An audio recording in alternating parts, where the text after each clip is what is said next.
할렐루야. 하나님을 사랑하시는 분은 한번 아멘 하시기 바랍니다. 오른손 주먹을 한번 꽉 쥐고 앞에 저를 따라 주시기를 바랍니다. 나는 하나님의 자녀다. 나는 하나님이 도와주신다. 나는 하나님이 함께 하신다. 아멘입니까? 오늘 봉독한 말씀을 가지고 하나님의 기준이라는 제목으로 같이 은혜의 말씀을 나누기를 원합니다. 이스라엘 나라는 다윗 왕 이후로 솔로몬 때를 맞아서 하나님의 성전을 완성했고요. 그리고 솔로몬이 이제 이 세상을 떠난 후에 나라는 남쪽과 북쪽으로 갈라지고 말았습니다. 오늘 말씀은 이 남쪽과 북쪽 이스라엘로 나눠졌는데 남쪽에 대한 하나님의 심판의 말씀에 해당되는 것입니다. 남쪽 유다가 바벨론에 의해서 멸망당하기 직전에 영적으로 가장 어두운 때에 이제 그 시대를 배경으로 오늘 말씀은 이스라엘 백성들에게 주어졌습니다. 이때 하나님께서는 예레미야 선지자에게 엄청난 제안을 하고 계신 것을 보게 됩니다. 본문 예레미야 5장 1절 말씀을 한번 여러분에게 소개를 해드립니다. 너희는 제루살렘 거리로 빨리 다니며 그 넓은 거리에서 찾아보고 알라. 너희가 만일 정의를 행하며 진리를 구하는 자를 한 사람이라도 찾으면 내가 이 성읍을 용서하리라. 예레미야 5장 1절에 제가 설교하려고 원고를 거기 보여줬는데 그거 있으면 한번 보여주세요. 이 앞에 바라보세요. 네 가지 하나님은 말씀하고 있습니다. 첫째는 첫 번째 줄을 한번 바라보세요. 너희는 예루살렘 거리로 빨리 달려라. 이거는 뭐냐면 하나님이 너희는 지금 천천히 할 때가 아니라 서둘러야 할 때다. 기억하세요. 서둘러야 할 때다. 두 번째는 그 넓은 거리에서 찾아보고 알라. 하나님의 생각은 나와 다르다는 거, 우리와 다르다는 거예요. 지금 우리는 생각하고 사는 게 전부 다 인간 이주의 생각을 하고 삽니다. 근데 넓은 거리를 다니면서 찾아보고 알라는 거예요. 세 번째입니다. 너희가 만일 정의를 행하고 진리를 구하는 자를 그랬어요. 두 가지 자격 요건을 하나님께서는 말씀해 주고 있습니다. 그리고 네 번째 주에는 한 사람이라도 찾으면 내가 이 성읍을 용서하리라. 근데 결론은 뭐예요? 한 사람도 없을 거다. 한 사람도. 북쪽 이스라엘은 벌써 이제 적군들의 손에 넘어갔고요. 남쪽 유다는 이제 바벨론에 의해서 멸망당하기 전에 하나님이 주신 말씀입니다. 사랑하는 성도 여러분, 이 말씀에서 우리는 두려움을 느껴야 해요. 전율을 느껴야 합니다. 하나님은 지금 예루살렘의 수많은 군중들에게 말씀하는 것이 아닙니다. 화려한 솔로몬 성전의 제사의 횟수를 묻지도 않으신 것입니다.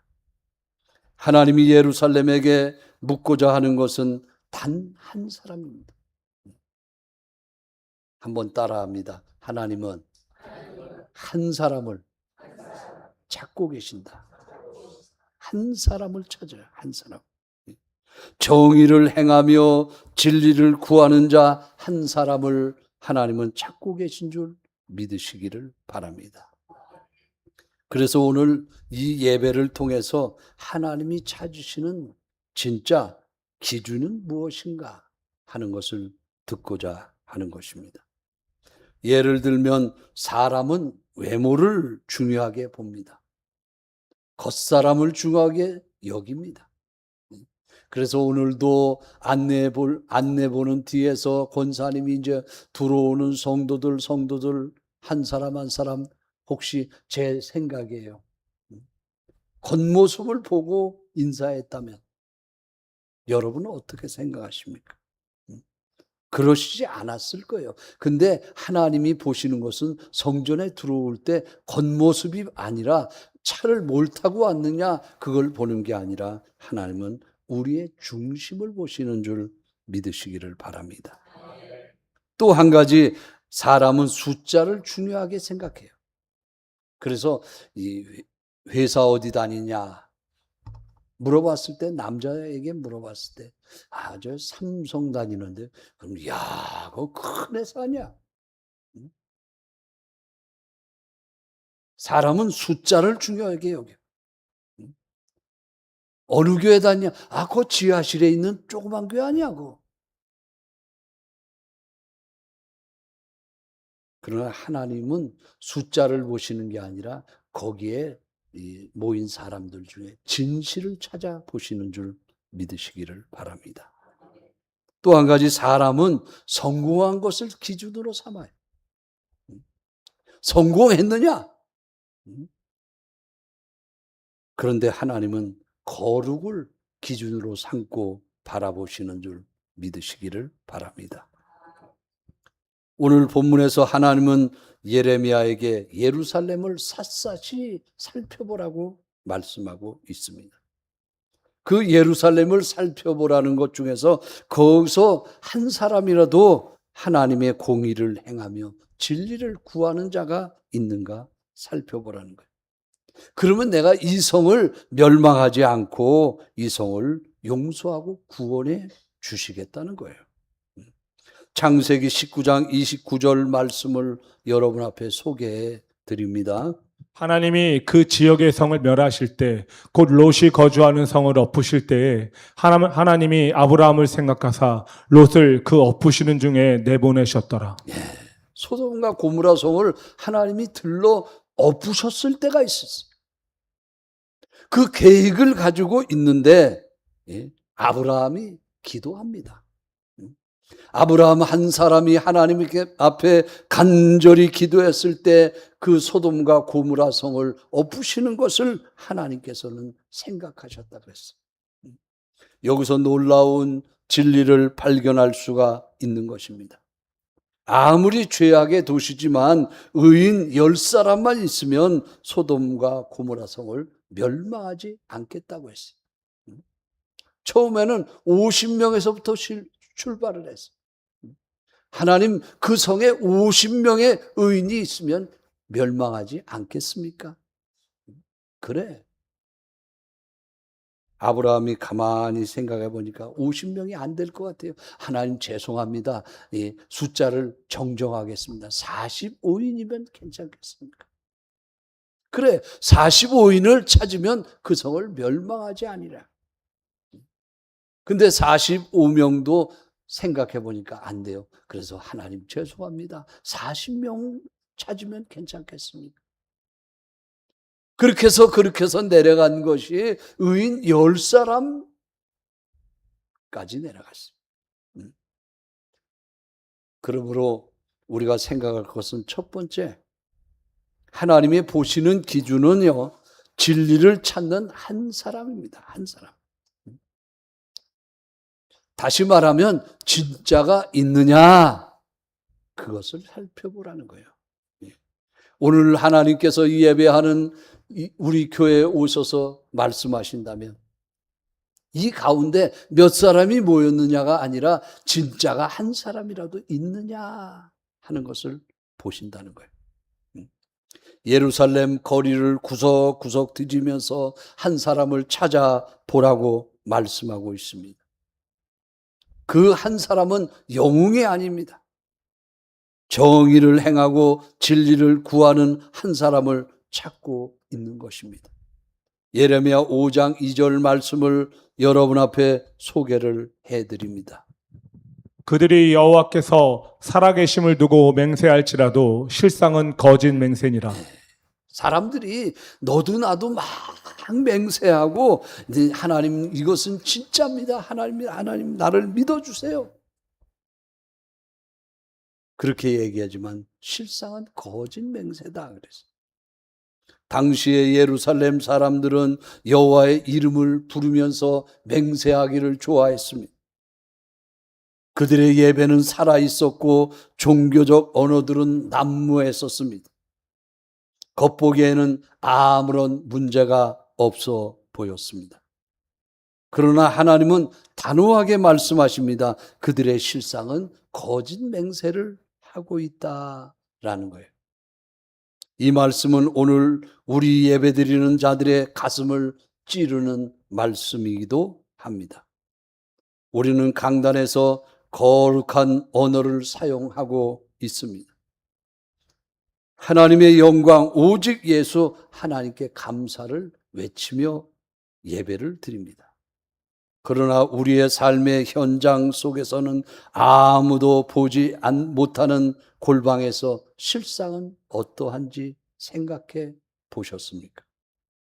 하나님은 돈이 많은 부자를 찾지 않으십니다. 권력이 많은 사람도 찾지 않으시고 유명한 사람을 찾지도 않으십니다. 하나님은 진리를 구하는 사람 한 사람을 오늘도 찾고 계신 줄 믿으시기를 바랍니다. 창세기 19장에 보면 소돔과 고모라 성은 의인 10사람이 없어서 멸망당했습니다. 그 도시 안에는 회개하거나 하나님을 찾는 사람이 단 한 사람도 없었어요. 소돔과 고모라는 도덕적 타락과 죄악이 극에 달아서 하늘에서 내려온 불과 유황으로 심판을 당하는 대표적인 도시가 되었던 것입니다. 이 도시는 경제적으로 풍요로웠습니다. 이 도시는 교만이 가득했습니다. 가난하고 궁핍한 자들을 돌보지 않았습니다. 성적 타락과 폭력이 만연한 도시였습니다. 특히 나그네를 대접하기는커녕 나그네를 집단 폭행하려던 사건이 번번이 일어난 도시였습니다. 하나님의 심판을 사서 철저하게 파괴된 도시가 되었던 것입니다. 하나님의 심판의 말씀은 롯의 두 사이들은 듣고서 농담으로 여겼더라 그랬어요. 하나님의 말씀을 듣고서도 그들은 농담으로 여겼어요. 롯의 아내는 절대로 뒤돌아보지 말라는 하나님의 말씀을 들었음에도 뒤돌아봄으로 소금 기둥이 되었더라고 성경은 소개하고 있습니다. 노아 시대에도 하나님을 경외하는 사람을 찾았지만은 없었습니다. 하나님은 노아에게 세상을 멸하시겠다고 말한 후에 바로 멸하지는 않으셨습니다. 그들이 방주에 들어가기까지 기회가 120년간이나 기회가 있었습니다. 그 당시 사람들에게 노아는 분명히 심판을 외쳤을 것입니다. 그들은 노아 방주 만드는 모습을 보고 직접적으로 전해 들었을 것입니다. 방주 만드는 기간은 약 120년 동안이었어요. 그 120년 동안 사람들은요, 노아를 보고 비웃었습니다.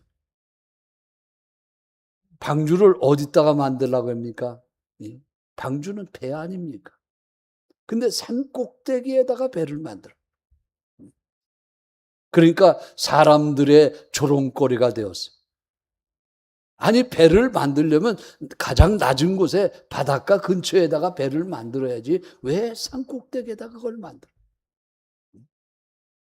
그 조롱하는 시간이 120년 동안이었다는 것이에요. 그 시대의 사람들은 죄 때문에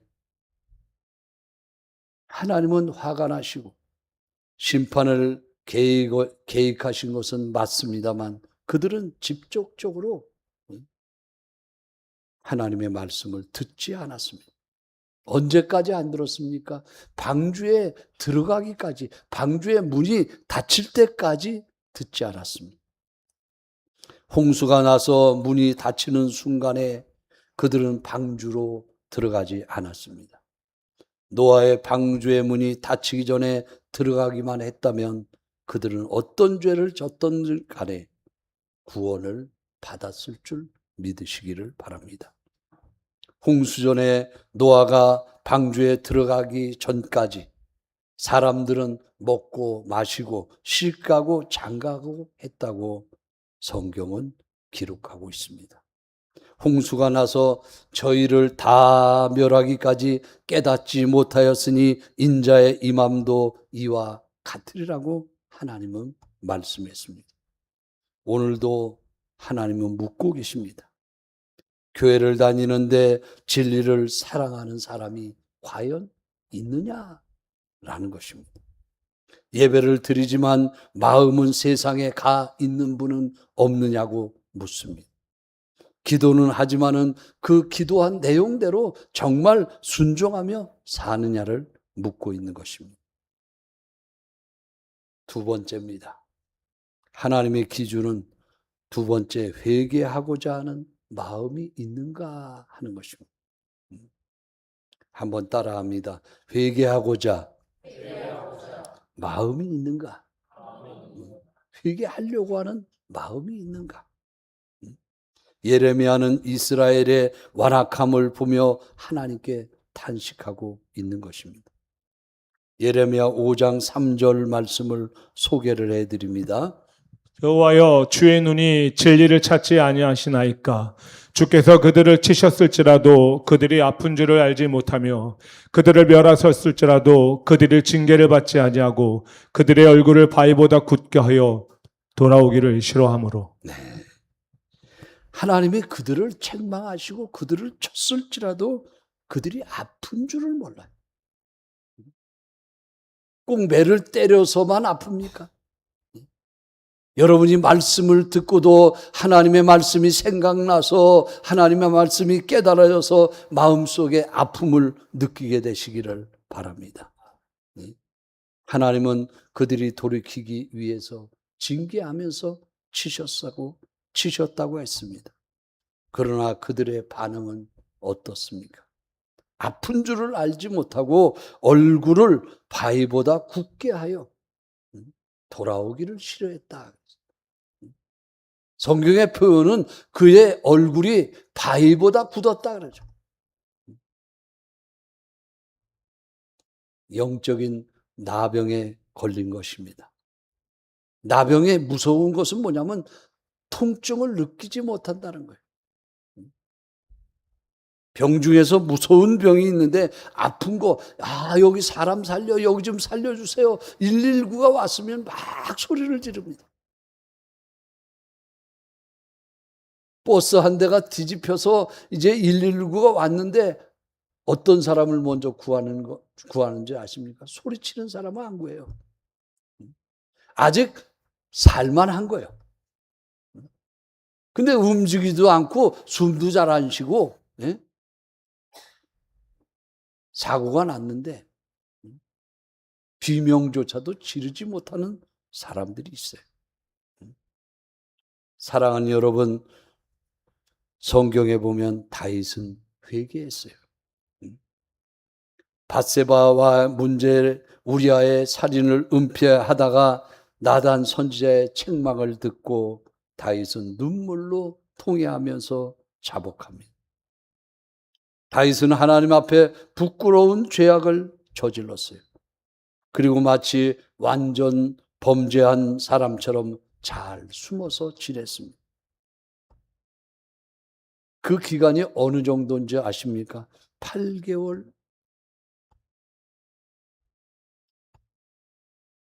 8개월 이상이 지난 즈음에 나단 선지자가 찾아왔던 것입니다.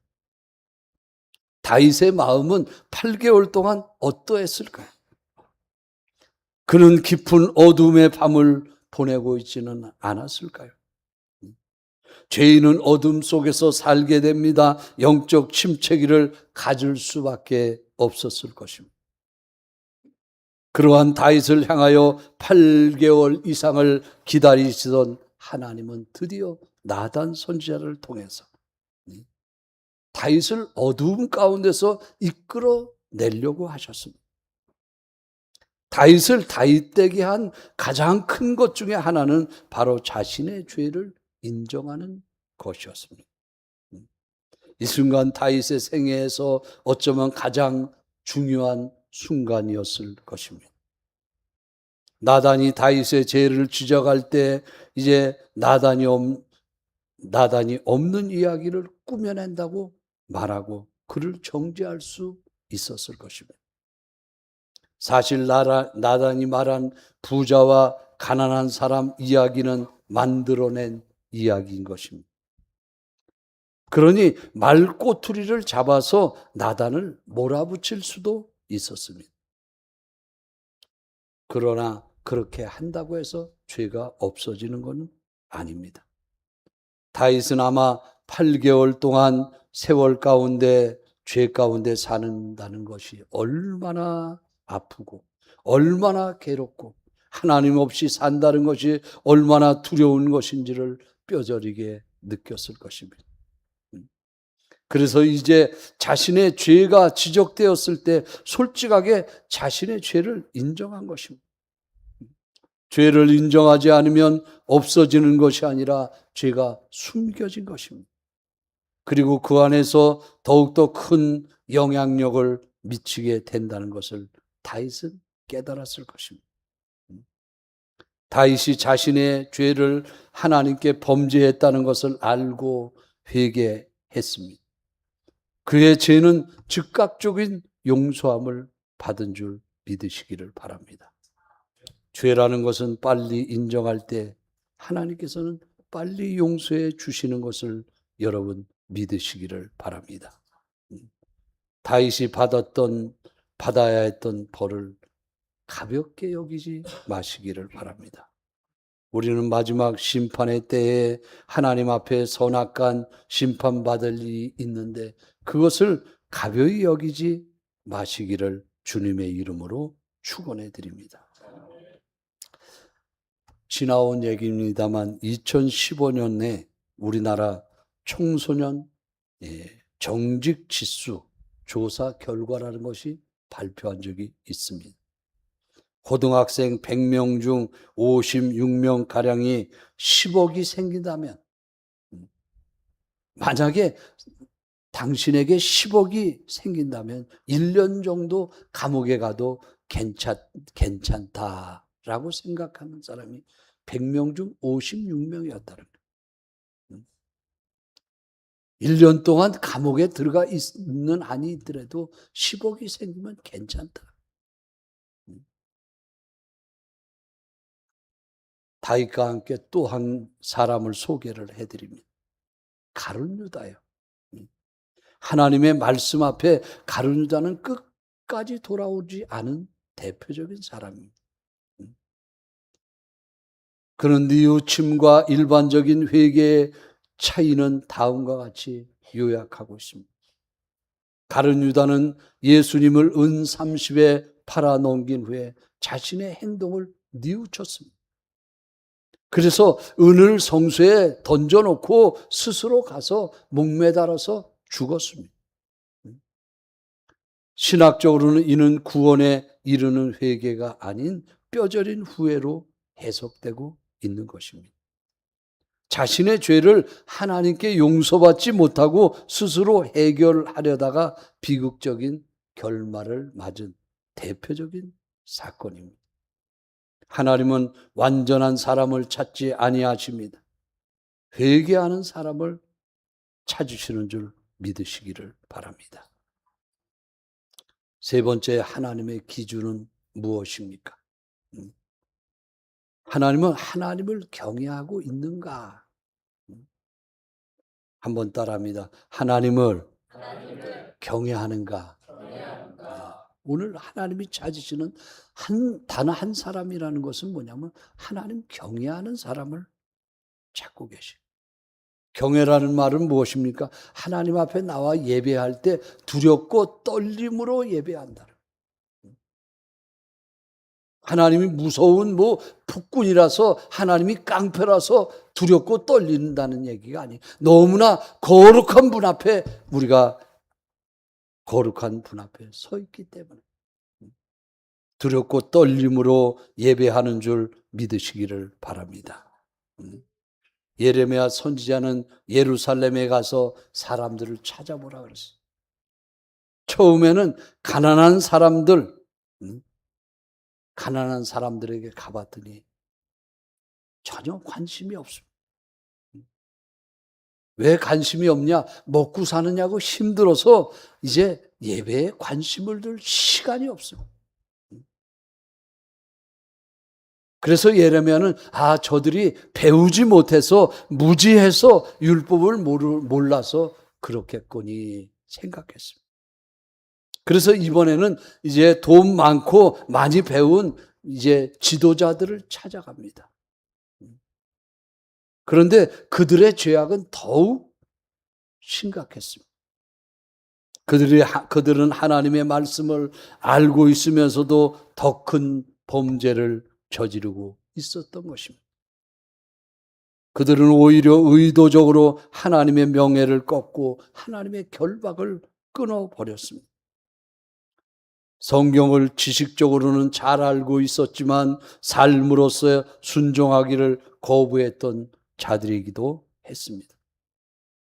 오늘날 마찬가지입니다. 하나님의 말씀은 넘쳐나지만, 하나님의 말씀은 계속 들리지만 순종하기를 싫어합니다. 하나님의 말씀 듣는 것보다 이제 사람의 이야기를 듣는 것을 기뻐하는 사람이 많이 있습니다. 야고보 기자는 말합니다. 너희는 말씀을 행하는 자가 되고 듣기만 하여 자신을 속이는 자가 되지 말라고 하나님은 말씀하고 있습니다. 오늘 하나님은 우리 갈보리 교회에게 묻습니다. 내 기준으로 살고 있는가? 하나님의 기준으로 살고 있는가? 여러분, 기준이 무엇입니까? 살아가는데 내 기쁨으로 사는가? 하나님 기쁨을 주기 위해서 사는가? 사람의 칭찬을 구하는가? 아니면 하나님의 인정을 구하는가? 오늘 말씀을 듣고 우리 갈보리 교회가 살아나야 할 줄 믿으시기를 바랍니다. 우리 가정이 살아나야 할 줄 믿으시기를 바랍니다. 한 사람이, 나 한 사람이 살면 우리의 공동체 전체가 살아나는 역사가 일어나는 줄 믿으시기를 바랍니다. 사랑하는 갈보리 교회 성도 여러분, 하나님은 오늘도 거리에서 사람을 찾고 계십니다. 나를 정말로 경외하는 사람이 한 사람이라도 있느냐라는 것입니다. 오늘 하나님이 찾는 그 사람이 내가 되시기를 주의 이름으로 축원해 드립니다. 바위처럼 딱딱하게 굳어있는 우리의 얼굴을 이제 하나님 앞에 회개하는 얼굴로 바꾸시기를 바랍니다. 내 기준, 나를 즐겁게 하려고 하는 기준을 버리고 하나님의 기준을 붙잡게 되시기를 바랍니다. 예레미야 5장 6절 말씀을 여러분 앞에 마지막으로 소개해 드립니다. 그러므로 수풀에서 나오는 사자가 그들을 죽이며 사막의 이리가 그들을 멸하며 표범이 성읍들을 엿본즉 그리로 나오는 자마다 찢기리니 이는 그들의 허물이 많고 반역이 심함이니이다. 기도하겠습니다. 거룩하신 아버지 하나님, 사람을 기준으로 살았습니다. 용서하여 주시옵소서. 이제부터 하나님을 기준으로 삼고 살아가게 도와 주시옵소서. 진리를 사랑하는 마음을 우리들에게 허락해 주시고 회개의 눈물을 회복하게 하여 주시옵시며, 하나님 말씀을 들을 때에 아버지 하나님 말씀에 순종하는 삶을 살고자 하는 마음을 우리에게 허락하여 주시옵소서. 우리 가운데 의인 한 사람이 아니라 믿음의 사람들을 세워주셔서 이 땅에 다시 하나님의 나라가 임하게 허락하여 주시옵시고 우리의 가정과 교회와 나라를 긍휼히 여겨주시고 성령의 불로 새롭게 하여 주시옵소서. 예수 그리스도의 이름으로 기도하옵나이다. 아멘.